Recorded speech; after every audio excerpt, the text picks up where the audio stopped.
Hello everyone, welcome back to my channel. Today we will discuss the topic new, that is directing. Earlier we have discussed staffing और आज हम discuss करेंगे directing. तो staffing में हमने क्या discuss करा था कि after staffing putting the right person at right place. ठीक है, यही था कि एक सही पर्सन को सही जॉब प्रोवाइड करना. स्टाफिंग में हमने यही पढ़ा. अब हम डायरेक्टिंग में क्या पढ़ेंगे कि अगर हमने उसमें वैकेंट जॉब पोजीशन जो है असाइन कर दी है हमने अपने एम्प्लॉय को, अब हमने उसको क्या करना है, गाइड करना है, मोटिवेट करना है, उसको इंस्ट्रक्शंस देनी है कि अपना काम उसने कैसे करना है. वो हम किस में पढ़ेंगे, अब डायरेक्टिंग में. Let's start with what is the meaning of directing. Before starting, I just want to say that don't forget to subscribe my channel and like my videos. Please share my videos if you are liking, and don't forget to subscribe my channel. Let's start with the directing. Directing का meaning क्या है? Directing means giving the instructions. ठीक है, directing का meaning क्या है कि instructions देनी. किसको देनी? एम्प्लॉयज को इंस्ट्रक्शंस देनी. किस रिगार्डिंग देनी? कि अपने ऑर्गेनाइजेशन में काम कैसे करना. ठीक है, तो directing means giving the instructions, guiding, counselling, motivating and leading the staff in an organisation to doing work to achieve the goals. कि अपने गोल्स को कैसे अचीव करना ऑर्गेनाइजेशन में, वो डायरेक्टिंग में क्या करा जाता है, एम्प्लॉयज को मोटिवेट करा जाता है, उनको इंस्ट्रक्शंस दी जाती है, उनको गाइड करा जाता है, उनकी काउंसलिंग करी जाती है, उसको हम बोलते हैं डायरेक्टिंग. डायरेक्टिंग डेफिनेशन क्या है? Directing is telling people what to do. ठीक है, एम्प्लॉयज को बताना कि उन्होंने क्या करना है, और देखना, seeing that they do it to the best of their ability, और उसको हमने चेक करना कि वो अपना काम अपना सही तरीके से कर भी रहे हैं या नहीं, वो अपने गोल्स को अचीव कर भी रहे हैं या नहीं. तो ये आज हम स्टार्ट करेंगे विद द डायरेक्टिंग. नेक्स्ट अब हम डिस्कस करेंगे फीचर्स ऑफ डायरेक्टिंग. नेक्स्ट हम डिस्कस करेंगे features of directing. Let's discuss the features of directing one by one. First one is pervasive. जैसे हमने प्लानिंग में पढ़ा था, प्लानिंग क्या है? Planning is pervasive. It is required at every level of organisation, at every level of management. Top level management में भी हमें चाहिए directing. Top level management low level, middle level management को सुपरवाइज करेंगे. मिडिल लेवल मैनेजमेंट क्या करेंगे? अपने low level management को सुपरवाइज करेंगे. तो परवेसिव डायरेक्टिंग क्या है? Pervasive. It is required at all level of organisation. Every manager guide his subordinates. मैंने आपको बताया जो टॉप लेवल वाले होंगे वो किसको गाइड करेंगे? अपने लो लेवल को, सॉरी मिडल वालों को. और जो मिडल वाले होंगे वो आगे किसको करेंगे? अपने लो लेवल को. तो मतलब हर लेवल पे क्या है, मैनेजर को जरूरी है, क्या जरूरी है, अपने सबऑर्डिनेट्स को गाइड करना कि कैसे अपने ऑब्जेक्टिव्स को अचीव करना, उनको इंस्ट्रक्शंस प्रोवाइड करनी. तो डायरेक्टिंग क्या है? First feature that it is a pervasive. Next है कंटिन्यूस. जैसे प्लानिंग में हमने पढ़ा था कि प्लानिंग क्या है? कंटिन्यूस चलती रहती है. कोई भी हम चीज कर रहे हैं अपनी ऑर्गेनाइजेशन में तो हमें उसकी क्या सबसे पहले चाहिए? प्लानिंग. हम अगर उसके बारे में हमने कुछ प्लान ही नहीं करा तो हम उसको अपने ऑब्जेक्टिव को अचीव नहीं कर सकेंगे.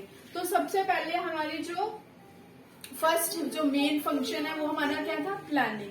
तो प्लानिंग जैसे हमारा होगा तभी हम अपने ऑब्जेक्टिव्स को अचीव करेंगे. वैसे ही हमारे डायरेक्टिंग में क्या है? Directing is a continuous process. ठीक है, हर लेवल पे मैनेजर्स को क्या करना पड़ता है? अपनी जो एम्प्लॉयज, अपने जो सबऑर्डिनेट्स है उनको गाइड करना पड़ता है कि उन्होंने अपना काम कैसे कर रहा है, कैसे उन्होंने करना है. ठीक है, और उनको देखना, चेक करना, उनको मोटिवेट करना कि अपने इंस्पायर करना उनको एम्प्लॉयज को कि अपने ऑब्जेक्टिव्स को वो लोग कैसे अचीव करें. तो continuous, it is continuous process. Manager has to continuously guide the employees and motivating the employees. उसको क्या करना पड़ता है? कंटिन्यूसली अपने एम्प्लॉयज को गाइड करने पड़ता है और कंटिन्यूसली मोटिवेट करने पड़ता है अपने एम्प्लॉयज को. तभी जो वो है अपने ऑब्जेक्टिव्स को अचीव कर सकते हैं. ठीक है, उसके बाद है क्रिएटिव एक्टिविटी. नेक्स्ट है जो हमारा feature that is creative activity. Yes, जो हमारी ये बिजनेस स्टडी है दैट इज अ क्रिएटिव. ठीक है, क्या क्रिएटिव है directing? It helps in converting the plan into performance. सबसे पहले फंक्शन हमने रीड करा, दैट वन इज प्लानिंग। ठीक है, प्लानिंग में हम क्या करते थे कि हमने अपने ऑब्जेक्टिव्स जो अपने टारगेट्स है वो अपने सेट करते होते थे, फिर उसके बाद हम उसको क्या करते थे, एक्शन में लेके आते थे।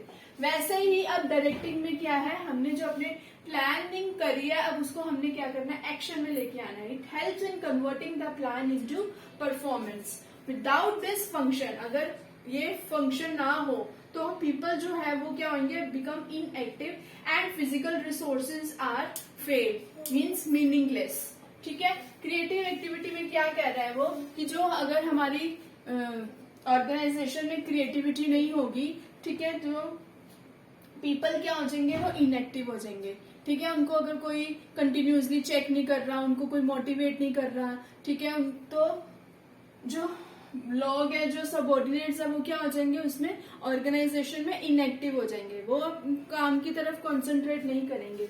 तो जो मैनेजर्स की तरफ क्रिएटिविटी कुछ करी जाती है, काम को इजी बनाने के लिए कुछ ना कुछ स्टेप्स लिए जाते हैं, तो जिससे वो भी क्या रहते हैं, एक्टिव रहते हैं, अपने ऑब्जेक्टिव्स को अचीव करते हैं, और जो रिसोर्सेज होते हैं वो भी फुली यूटिलाइजेशन होती है उनकी भी।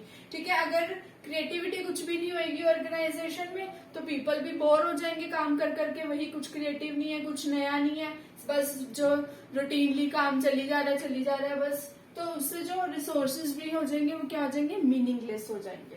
Next one is directing flows from top to bottom. Yes, जो जैसे डायरेक्टिंग फ्लो कैसे कर दिया, top to middle, middle to low, तो जो डायरेक्टिंग है वो टॉप टू बॉटम फ्लो करती है। Directions are given by manager to their employees. ये मैंने आपको स्टार्ट करने से पहले ही कहा है कि जो डायरेक्शंस दी जाती है एम्प्लॉइज को वो कौन देता है, मैनेजर देता है। Every manager can direct his subordinate. ठीक है, हर मैनेजर क्या करता है, अपने सबऑर्डिनेट्स को डायरेक्ट करता है and take directions from boss. जो एम्प्लॉय है वो भी खुद भी जाके पूछ सकता है, और जो उनके मैनेजर्स हैं वो खुद भी बता सकते हैं आके। Directing starts from top level to low level. तो ये थे हमारे फीचर्स। अब इसके बाद हम डिस्कस करेंगे इम्पोर्टेंस ऑफ डायरेक्ट। नेक्स्ट हम डिस्कस करेंगे importance of the directing. First one is initiate action. जो डायरेक्टिंग है हमें हेल्प करती है एक्शन में लाने के लिए, किसको, एम्प्लॉइज को एक्शन में लाने के लिए हेल्प करती है। डायरेक्टिंग का सिर्फ जो मेन एम होता है वो सिर्फ उनको इंस्ट्रक्शंस ही नहीं करना होता, उनको मोटिवेट भी करती है एम्प्लॉइज को कि अपने ऑब्जेक्टिव्स को कैसे अचीव करना है, जो उन्होंने प्लानिंग करी है काम करने की उसको एक्शन में कैसे लेके आना है, उस वर्क को एक्शन में कैसे लेके आना है, तो वो हमें कौन हेल्प करती है, वो हमें डायरेक्टिंग। ठीक है, नेक्स्ट है integrate employee efforts. Integrate the employee efforts क्या है, जैसे कोई ऑर्गेनाइजेशन है, ऑर्गेनाइजेशन में डिफरेंट डिपार्टमेंट्स होते हैं, हर जो डिपार्टमेंट होता है हर डिपार्टमेंट के डिफरेंट एम्प्लॉयज होते हैं। ठीक है, तो जो ऑल एक्टिविटीज वो सब कर रहे हैं, कर तो वो ऑर्गेनाइजेशन के लिए ही कर रहे हैं ना, वो अपने इंडिविजुअल के लिए तो नहीं कर रहे हैं ना, तो वो सब कुछ किसके लिए काम करते हैं, वो अपनी ऑर्गेनाइजेशन के लिए करते हैं। तो जो एक्टिविटीज ऑर्गेनाइजेशन की होती है, आपस में होती है, तो वो कैसे होती है, अगर उनकी एम्प्लॉयज की कोऑर्डिनेशन होगी तभी होगी। अगर जैसे कोई डिपार्टमेंट है, से फाइनेंस डिपार्टमेंट है, फाइनेंस डिपार्टमेंट के भी आगे जो है एम्प्लॉयज काम कर रहे हैं, तो उनकी अगर कोऑर्डिनेशन आपस में होएगी तभी वो अपने ऑब्जेक्टिव्स को अचीव कर सकते हैं। अगर उनकी कोऑर्डिनेशन ही नहीं होएगी, ठीक है, तो वो अपने ऑब्जेक्टिव्स को अचीव नहीं करते।